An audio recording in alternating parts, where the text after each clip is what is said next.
It's like Romeo and Juliet, but with swamps, Cajuns, and mutant redneck gators. An age-old family feud between the Doucettes and the Robinshodes is reignited when Avery Doucette returns from college and gets back together with their high school sweetheart, Dathan Robinshode. And yes, those are actually their names. Then, Slamage backdrop. When the Robinshodes dump their experimental blue moonshine into the swamps, it mutates the gators into aggressive redneck killers that can mutate those that they bite and shoot spikes from their tails with deadly accuracy. Please, somebody help me!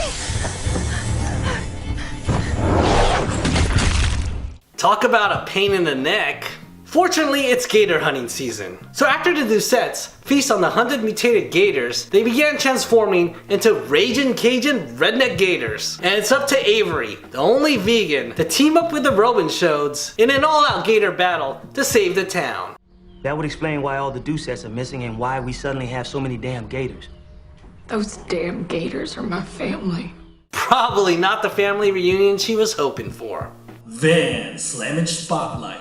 With families, there's always black sheep, but this guy gives creepy relatives a really bad name. Let's shine the Van Slamage spotlight on Bud, the sleazy Doucette pervert. You're gonna challenge me to a bet. You'll say, if you don't make it, you have to kiss me. Well, I guess you'll be cleaning your own gun tonight. Well, I always clean my own gun anyway. I bet he does. Then, Slamage clothesline. When you get the drop on a bunch of gators that happen to be next to a gas tank, it's kismet for a one-liner. See you later. You know the rest.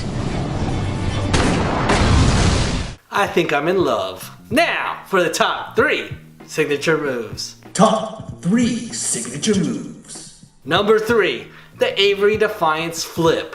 I'm going back to the city where I can be independent. Fine. And a vegan. Fine. And a liberal. Over my dead body! She really knows how to give her daddy a heart attack. Second is the late night shoot. Keep rolling! This is great! Get the hell out of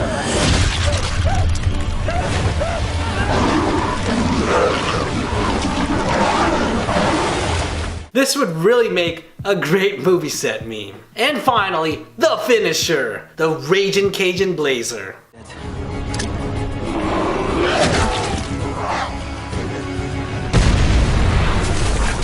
That's a spicy Cajun meatball! Ragin' Cajun Redneck Gators was a somewhat entertaining creature flick. It had an interesting premise and a lot of potential, but some weird character and story choices. What was up with Avery's love interest? With his getting a tattoo of her on his shoulder after she left to college? Creepy much? I think she's better off with him as a gator, which is a big step over what he was before.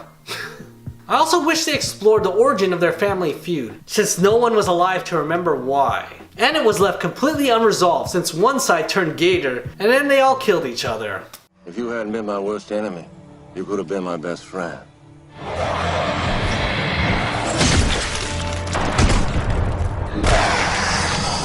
I bet in the morning they didn't wake up thinking their feud would end that way. On the Van Slamage meter, I give it 3 out of 5 masks. It needed a bit more Cajun spice.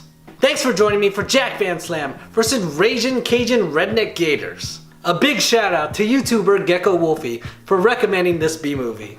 If you like what you saw, be sure to subscribe and tell a friend. Feel free to comment below on what your favorite moments were and what you'd like to see Slammaranged.